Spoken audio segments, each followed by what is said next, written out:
Because by the time you're my age, you're so secure that you laugh at all your own jokes and you don't care if the audience laughs. So basically I waited till I was a narcissist. I actually used to do comedy during karaoke songs because I'm really good at selecting karaoke songs that have a very long intro, and the audience does not like that, so I would tell jokes to quell them while they waited for me to sing. But in 2020, I couldn't do karaoke anymore, so I started going to the live streams of comedians on YouTube. And I discovered pretty quickly that not only could I get the attention of the people in the chat, but I could get the attention of the comedians, and they would laugh at me. So I was like, oh, this is great. I'm going to be a comedian's comedian. I'm going to make them laugh. But as it turns out, I'm the world's greatest heckler, and I should probably get the world record for that. Because there was one comedian who is very staunch about being anti-police and either reforming or abolishing the police, depending on the station. But I heckled him so hard that he said he was going to call the cops on me. So I decided this is a really great... Sorry, my alarm went off.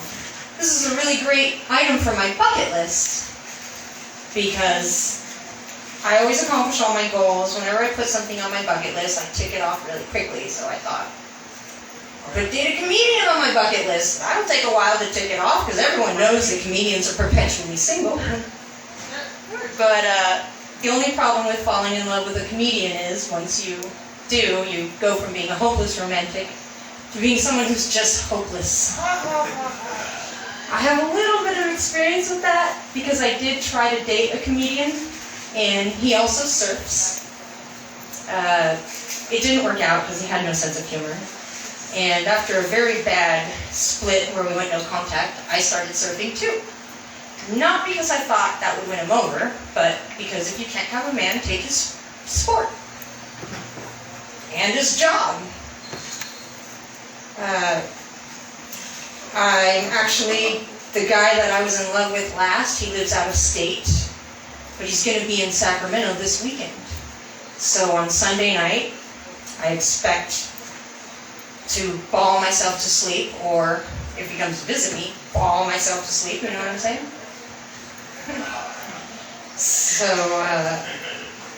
I also dated a cop in 2020.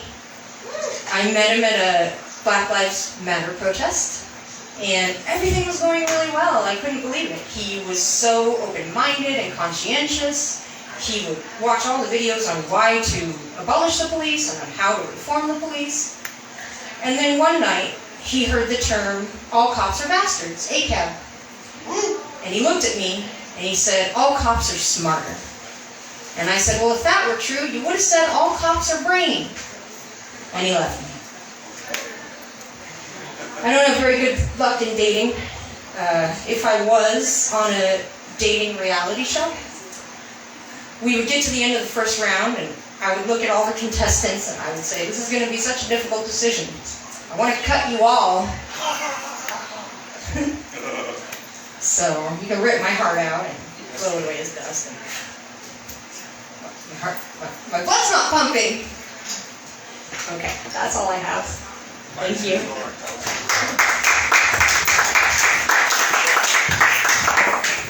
Rose Nicole, everybody.